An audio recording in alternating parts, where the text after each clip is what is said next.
My name is Paul Young. I'm Head of Science at JBA Risk Management. That's a climate risk modelling company based out of Skipton.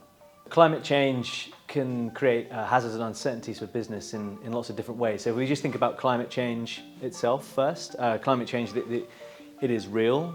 The world is getting warmer in terms of rainfall. That means the atmosphere, a warmer atmosphere holds more water vapour, which means heavier rain.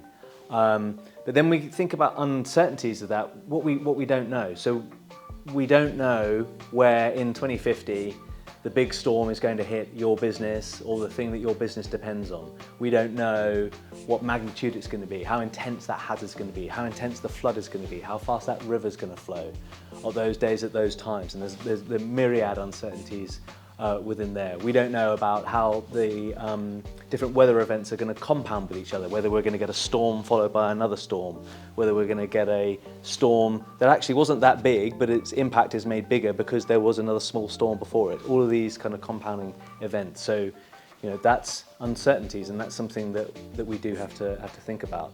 But I think one of the most important things for businesses is it's not just about the magnitude of the hazard itself, the rainfall, the flooding, the heat wave, the fire. It's about what that does to the systems that the businesses depend on. So if that flood knocks out a power station or a substation, which then impacts the amount of electricity or whether the power supply to your business, then can you survive 2 days without power, 3 days without power? What about your suppliers if they're impacted by a hazard event? Can you survive those things? Have you got things in place to deal with them?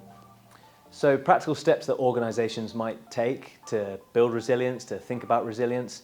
I'd say one of the first things you want to do is think about your positioning within the system. You know, what are you dependent on?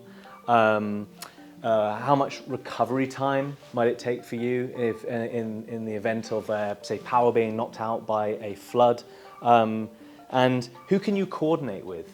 So, and at what different levels? So is that within at the level of a sector, whether you're talking to something that's big around, say, flood defences or some other kind of resilience measure against a hazard?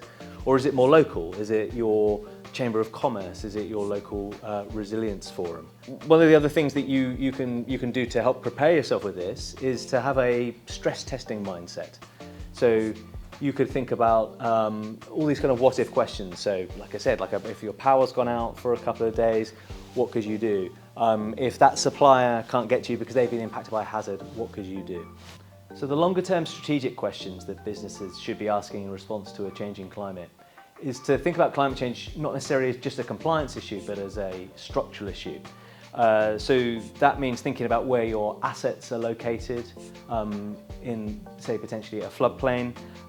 Think about how exposed you are to infrastructure fragility. So that might be a substation being knocked out, which then is instrumental into providing power to where you are.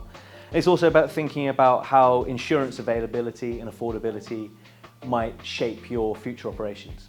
There are other questions as well, of course.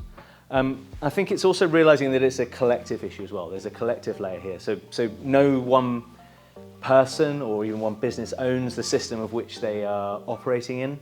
So it's about understanding where your power can be used collectively at different levels. So locally, local resilience forums, chambers of commerce, sector networks, your connections in with policy and politics, and even more broadly than that.